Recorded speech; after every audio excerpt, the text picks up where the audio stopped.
I'm a trumpet player in Chicago. This is a MOTU Traveler, and I have the Black Lion mod, which is basically going through and changing out all the op amps and upgrading them to better op amps, which means better sound. I did part of it, and then my buddy did the other part. I built the clock, and then he put it in for me.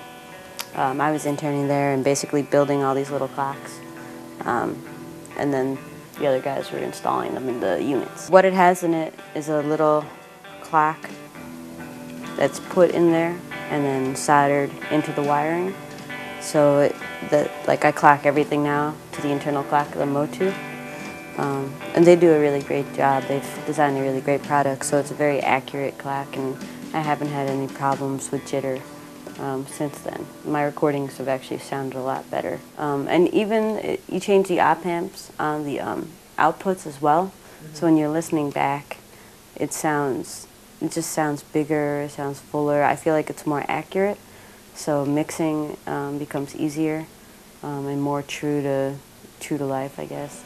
This is a group called San Augustine, originally from Atlanta, and it's a recording I did for them at the Empty Bottle.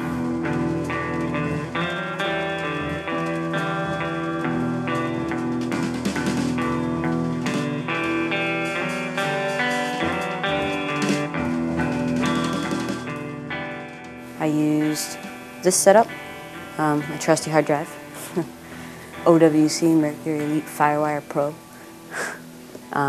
This is Logic Pro, this is the program I use. I use Rode NT5s, Rode NT1s as the drum overheads. No, Rode NT5s as the drum overheads, those are small diaphragms. Rode NT1s on the 2 guitar amps, and then a digital reference large diaphragm on the bass drum.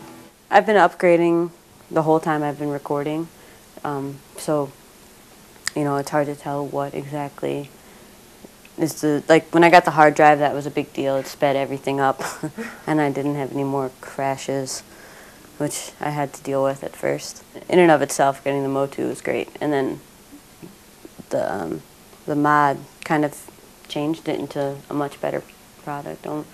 Like their clock is definitely comparable to the Apogee Big Ben, and so to have that inside the unit is pretty great. In digital, like the whole time, it's like I think it's based on logarithms, and it's all ratios, and so nothing's exactly perfect. Like analog, it's like very like, I mean, there's a lot of things to be said that's not perfect about analog, but you know, you plug it in and the sound gets put on the film. There you go. In digital, it's like ratios, and when things aren't completely like, when the signal can get caught up with stuff called jitter, and you have to dither and stuff like that when you bounce. And when you have a better clock, it really cuts down on. It makes it more efficient, basically.